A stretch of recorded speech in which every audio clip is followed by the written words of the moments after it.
Hello students, it's Dr. Yu. In this lecture series, we're going to learn how to negotiate our salary. After you've written a terrific resume and cover letter and have interviewed so well that the employer is super impressed with you, the next step in the hiring process is to negotiate your compensation and to figure out how much you're going to get paid, what kind of benefits you're going to receive, and what will be a fair way to compensate you so that you'll take the job and stay there for the long term. So in this segment, here's what we're going to focus on first. We're going to learn some key salary terms, because in order to negotiate salary, you have to understand how salary works. So we're going to learn some terms, and then I'm going to explain 3 different types of salary structures that you should be aware of, because that'll help you understand that, one, that negotiating salary is a commonplace thing, and it's not something unheard of. Because I think sometimes people think that negotiating salary is a huge threat or it's a huge risk because you're showing ungratefulness for the offer for the job. But negotiating your salary is actually very commonplace, and salary structures generally allow for some wiggle room, and we'll talk about that. And then we'll talk about salary movement causes. So basically, what are the ways that you can increase your salary right now? And we'll look at 3 different causes or reasons that you would increase your salary. That's in the first segment. So here we go. First, let's learn some key salary terms. The first thing we need to learn are the different factors that go into pay. And so I call these the pay factors. Your company will have it considered several factors to decide what exactly the range that they're going to pay for your position will be. And there's a couple things that they generally use to make that determination. The first is market research. So what companies will often do is they'll hire consultants or they'll have a compensation analyst on staff whose sole purpose is to figure out what other companies pay and what they think the market is currently paying. The challenge is a lot of companies don't release their salary schedules, or basically how much they pay everybody in their whole company. So you have to use different methods of finding out what you think other companies are paying. And sometimes you don't have complete information about the market. So companies have to sort of infer, okay, if they pay a manager this amount, if that's what everybody seems to do, then they would probably pay an assistant manager this amount. So they do a lot of market research to try to figure out what they think the market's paying, because you have to understand the company has to be competitive in their pay if they want to keep their employees. One way to lose your employees is to not pay them enough, and then another company comes along and says, hey, we'll pay you more for this amount. Why don't you come work for us? It's too easy of a steal. So companies, a way to protect their turnover or to prevent turnover is to have good compensation. That's through market research. But then the company also has to take a moment and figure out, okay, for your position, what is the contribution value of your position? Because, for example, let's say you're a part-time hourly front desk worker, you're important, but your contribution value is not going to be as big as, let's say, somebody who is the CFO, or who's going to be making big financial decisions that could affect the all 3,000 employees at the company. So the company has to decide, how much are we going to pay our customer service people compared to our finance people? And how much do we value customer service as much as compared to how much we value accounting? So that's something that the company has to decide, and that's a cultural thing, that's mission, that's all based on what the company values. But then you also think about company size. Larger companies might have more opportunities to have flexible pay versus a smaller company, maybe like a startup. They may not have as much leeway in terms of what they can pay and such. So company size is going to matter. And then also your industry. There are some industries that pay more for the same work than other industries. So if you're an administrative assistant for a finance company, let's say like a financial advisory firm, let's say, that's probably going to pay more than being an administrative assistant at, let's say, a nonprofit or at a school. Just because the industry is wealthier. You know, the finance industry is a very wealthy industry, so they can afford to pay administrative assistants more. Or being a legal administrative assistant. I mean, if you work at a law firm, there's probably, the industry is just more lucrative, so they can pay more for the same work. So one way you could increase your pay, if you really love what you do, but you're not attached to your industry, is look at a higher paying industry for the same work. The other thing is location. So this is something that really comes into play with pay, and you don't tend to think about it until you do some research. The location of where the company is matters because cost of living varies from region to city to state. For example, if you're making $60K in New York City, that's like almost poverty level for most people because New York City is so expensive. But if you make $60K in, let's say, Tulsa, Oklahoma, you're doing really well because Tulsa, Oklahoma is way cheaper than NYC. So cost of living and location is going to come into play for how much a company is going to want to pay somebody for that work because $60K in New York wouldn't be enough for anybody, probably, or for a lot of people, but $60K in Tulsa would be a great job and a great start. So location matters. And then lastly, company revenue. If your company is just doing really well, like they're getting a lot of investment from the stock market and such, and just they have a lot of investors and they're just doing really well, high revenue generation, all those things, the company just has more money to pay. If you're in a company that's, they're closing locations or they're shutting doors or they're cutting hours or they're cutting employees, that's going to affect how much the company thinks that they can pay for a particular position. So you want to try to be with a good, successful company that, has stable finances and can pay you and all that. So all of these factors come into play when a company decides how much they can pay for your particular position. Now, here's the challenge. Sometimes employers will say in the job posting, or hopefully in the interview, they'll tell you what the salary range is for the position. That's a really nice thing when they do that, because then going in, this is how much they pay.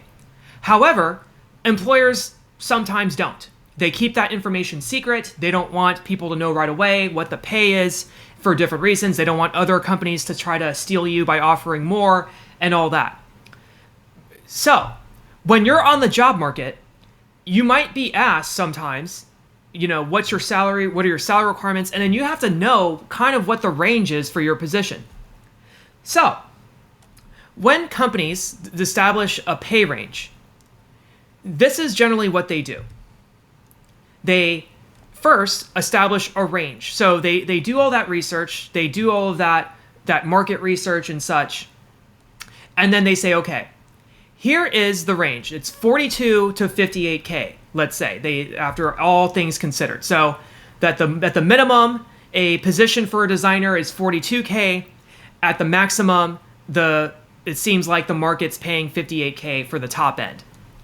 And then the company establishes a midpoint. So the midpoint between 42 and 58 is 50K. So 50K is the midpoint for this pay range. So what they're saying is half the people between 42 and 50 make that amount. So this is half right here. And then the top half make 50 to 58. So the midpoint tells you at the top end, 50 to 58K. At the lower end, 42 to 50K.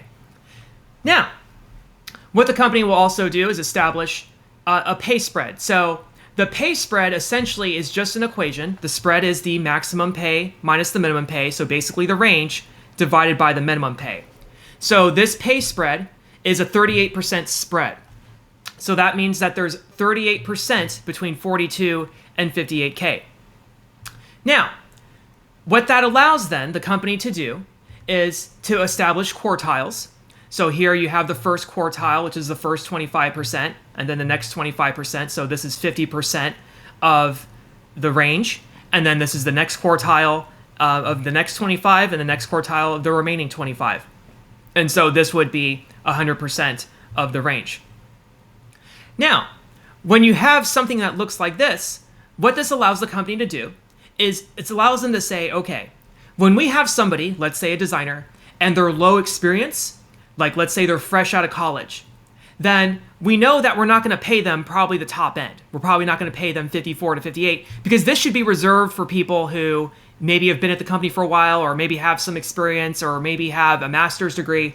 So we'll be looking somewhere, maybe if you graduated from a top tier university, maybe we'll put you here or something like that. Maybe we'll put you there. But they try to have the spread so that there's room for progression and a way to establish higher value even within this spread. Okay. And then what companies will often do too, now this doesn't always happen, companies might establish pay grades as well. And so the grade's usually like a letter or a number. And what the company will say is, okay, if you have a high school diploma or GED and that's it, the minimum we'll pay you is 33. And the maximum we'll pay you is 47. And then the midpoint will be 40. But if you have an associate's degree, we'll bump that to 38 as the minimum and the maximum 52. If you have a bachelor's degree, a college degree, we'll pay you more because we value education, so 40, and our max will be 54. And then if you have a graduate degree, you'll be on a scale of 45 to 59. So let's say you graduate from college with your bachelor's degree. So you would probably, if there was this pay grade system, you would be starting somewhere probably between 40 and 47. So the midpoint, assuming you had no experience and whatnot, so let's say you're 22 years old, just graduated college. If the company is thinking 40 to 54 for a bachelor's degree pay grade, then yeah, you'll be looking somewhere probably around here, okay? But it's still a range is the idea. There's still wiggle room even between 40 and 47. Now, there are 3 different types of salary structures then that you should also be aware of, because companies will then decide, okay, so what do we do with this range once we've established it? And how do we establish a hierarchy within that range? So first, companies will sometimes use a traditional structure. A traditional structure generally has a spread of 20 to 40%. So it's a narrower spread. It's kind of like what we were looking at before. So this is a 38% spread like we were using before. And then it has a midpoint progression of 5 to 10%. So what is a midpoint progression? So a midpoint progression basically says moving up from one point to another is generally going to range between 5 to 10%. So between moving here and here, I believe, if I remember right, was 5%. So then when you get your next raise, you'll go up another 5% to maybe 40K or 50K, and it'd actually be a little bit more than that. So the idea is that when they establish their tiers, the tiers are going to be separated 5 to 10%. There's going to be a 5 to 10% progression to the midpoint, and then post midpoint too, 5%, 5%, 5%. Now, the feature of a traditional salary structure is the use of job grades.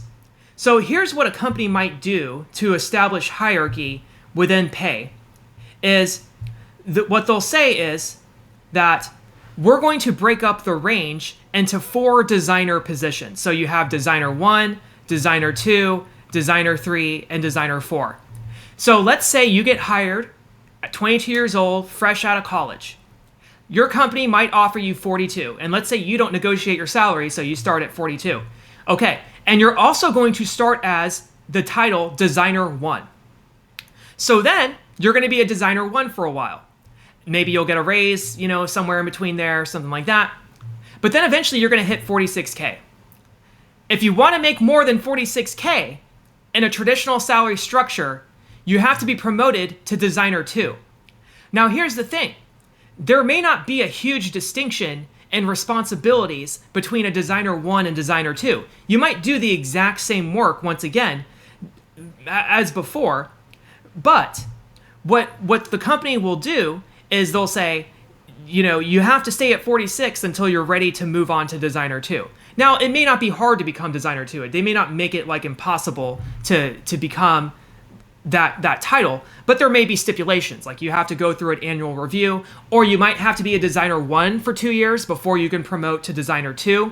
So how the company handles the transition between designer 1, designer 2, and designer 3, and designer 4, that's going to be company specific. But at the very least, the idea is that your range is tied to a title, and the title is broken up into these little segments. Now, where might you see this type of structure? You'll probably see this in banks. You'll see this in insurance. You'll see this in manufacturing. You'll see this in places where it's hard to tell the difference between what people actually contribute. And There are advantages though. It helps the company control costs because if you're designer 1, we know automatically you're between 42 and 46. If you're designer 2, you're 46 and 50. And it just ensures internal equity because then it's like, okay, if you're designer 2, this is the range. It's not going to change. The disadvantages though, it doesn't allow a lot of flexibility, number 1. And if you're a top performer, you might hit the top of your scale too soon, and then people have to promote you just for the raise rather than for any other reason. But you probably will see them in these types of firms: banks, insurance, manufacturing, healthcare, and nonprofits. Now let's look at a different structure. This one tries to deal with some of the problems of a traditional structure, and it's called the broadband structure. Now, the broadband structure has a range of about 80 to 120%. So notice that this range is much wider than the traditional structure. So we're dealing with a much wider range here. And then so this is about 112% spread. Then it has a midpoint progression of about 20 to 25% usually. Now, these numbers I'm giving you about spread and progression, these can also vary between companies, but these are just what we tend to see. So yes, you can progress somewhere between 32 to 41 and then 41 to 50. So the progressions are much bigger. So it's a wider range, but it's also bigger steps forward when you get raises. Now, the big feature of the broadband structure is that it allows more flexibility. Because in the broadband structure, remember in the previous slide with traditional, you had designer 1 here, and then you had designer 2 here. Sorry, I'm using a trackpad, so it's like designer 3 here and designer 4 here. So what the broadband structure basically does is it does away with those title distinctions. So what it does is it just says, we're not going to have designer 1, 2, 3, and 4. We're just going to have designers. And designers can be anywhere on this scale. Now, the advantage to doing something like this is you allow for a broader range, so it's easier to tie it to the market and to be competitive on the market. Moving employees along the scale is much easier because I don't have to wait for you to promote to designer 2 to make more money. If we start you out at 38, let's say, or like let's say this is 35, if we want to move you up to 40, it's no big deal. Like we don't have to promote you. We just say, okay, you'll make 40 now. The disadvantages though is that it may become so wide that sometimes you may have to create zones. So then you kind of start defaulting back to a traditional. So maybe you'll say, in the second, to hit Q2, specific things have to happen for you to be in the second quartile or something. Or specific things have to happen for you to be in the third quartile. Because otherwise you can have very out of control costs. And it can become sophisticated for employees to understand, how come Mark makes 58, but I only make 52, and then you have to try to explain this broadband structure. And so it's good for organizations though that need flexibility or don't want to try to make finer distinctions between jobs. So companies like tech companies will often use this kind of structure, especially because tech companies they have to really protect their people because pilfering employees and stealing employees is very common in that industry. Startups may have to do this because they have fewer employees and they need people to be flexible. And then your professional services as well will also need to probably have a broadband structure. But then there's another solution. So broadband allows the company more flexibility because you just get hired as a designer and you can make anywhere between 38 and 68. And then that just gets negotiated and decided based on what the company thinks you're worth and what you negotiate, which is nice. But there's this other approach that is a little bit more strict. It's probably the strictest of the two, and it's good to know about as well. And it's called the step structure. The step structure works like this. So first off, you'll have a spread of about 20 to 40%. So notice this is very narrow. You only have 44 at the minimum and 58.6 at the max. And you'll have a 5% midpoint progression. So it's very small, the progression. So 44 to 46 to 46 to 48 to 50 to 53 and such. So here's how this works. When you get hired under a step structure, the company will decide what step you start at. So let's say, because maybe you graduate from college with no experience, the company says, okay, we're going to put you at step 1 because you have no experience. But in a year, when we do annual raises, you'll promote to step 2. And then you'll make this amount. And then you'll be step 2 for a year. And then when we do our annual step increases, you'll go to step 3, and then you'll make 48.3. And then some companies get interesting, and they'll say, okay, to go from step 3 to step 4, you have to be here for 2 years, let's say. So you'll be stuck at 48.3 for 2 years, but then you can promote to step 4, and then step 5, step 6, and then step 7. So the idea is that you have fixed increases, and then you know where you are at all times. You're either at step 1, or you're at step 2, or you're at step 3, step 4, step 5.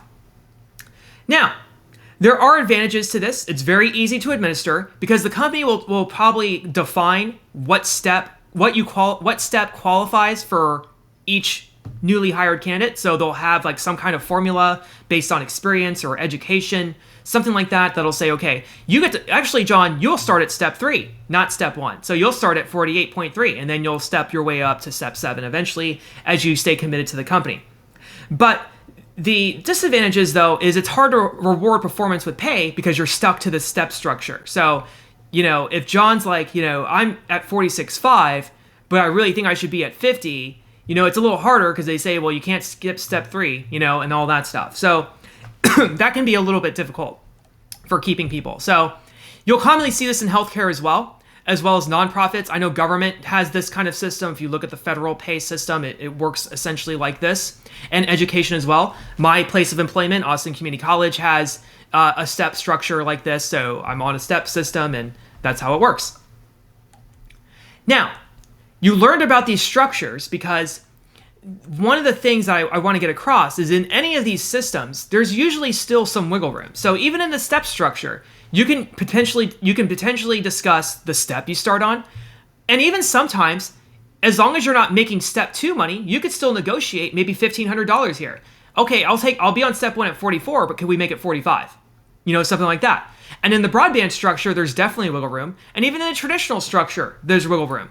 So one of the theses of salary negotiation is when employers offer you a salary, they're usually leaving some money on the table. There usually is some wiggle room for the amount that they'll pay. You just have to ask. And if you don't ask, you don't receive. So ask, and you shall receive. But if you don't ask, you don't receive. And the employers, see, here's the thing. If you just take the first offer that you get from the employer, they're not going to complain that you didn't ask. Because if you take, we're going to offer you 44. Okay, God, I really wish he would have negotiated for 46. I would have totally paid him. No, they're good. They're good. They're happy. Okay?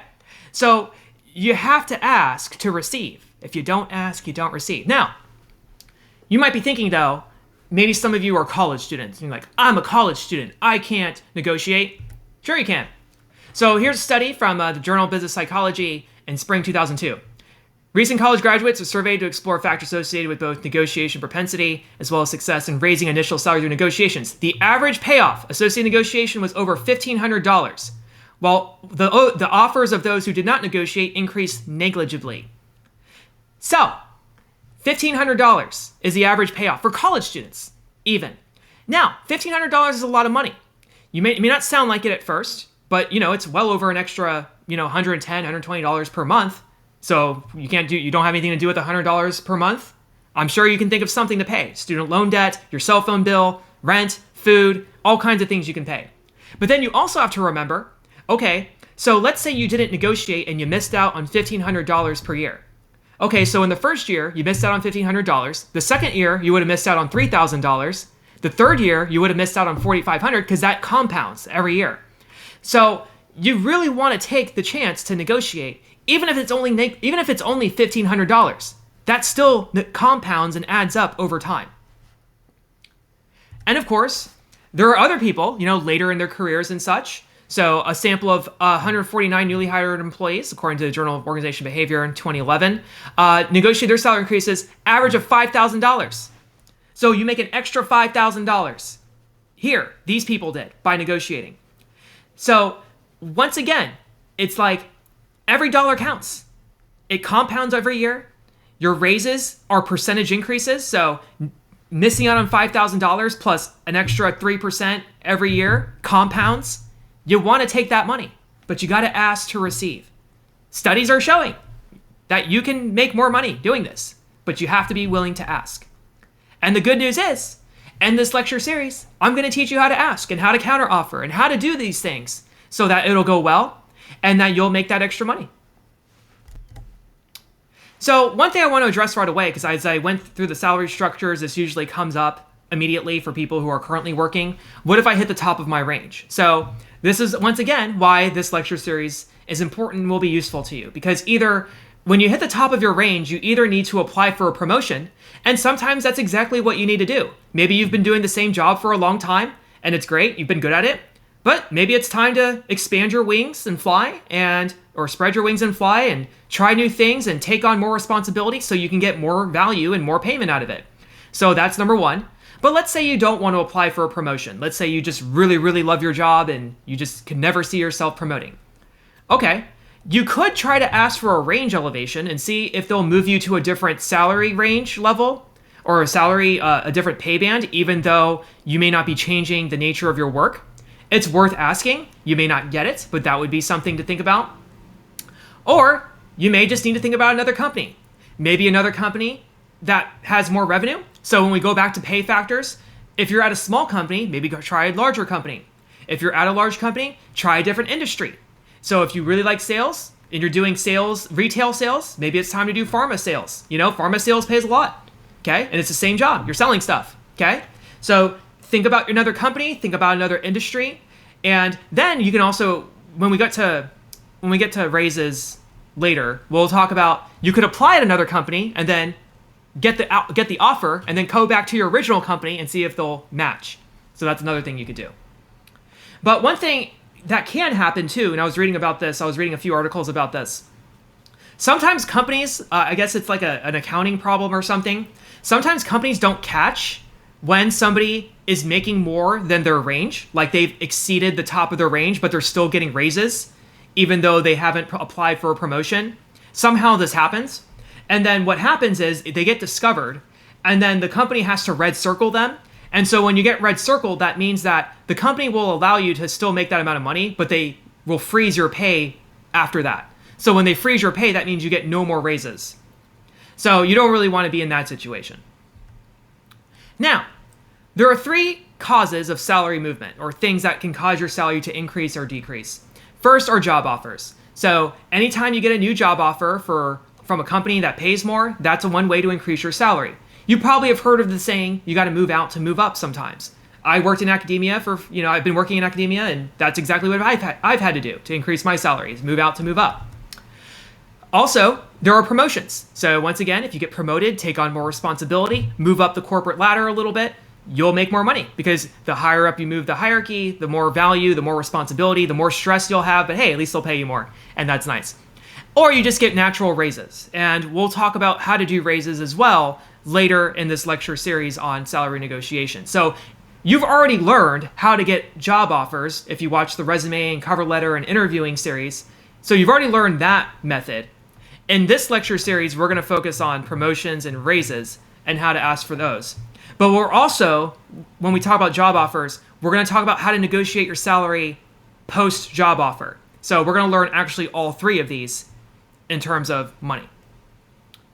So overall, we learned some key salary terms. You learned what a pay scale is. You learned what the midpoint is. You learned all those things. Then you learned about the 3 different types of salary structures: traditional, broadband, and step. And then we talked about salary movement and some issues that can come up with that. In the next video, we'll talk about how to negotiate your salary post-job offer. We'll focus exactly after getting the job offer and they say, okay, here's the amount we offer you. What do you do next? That's next.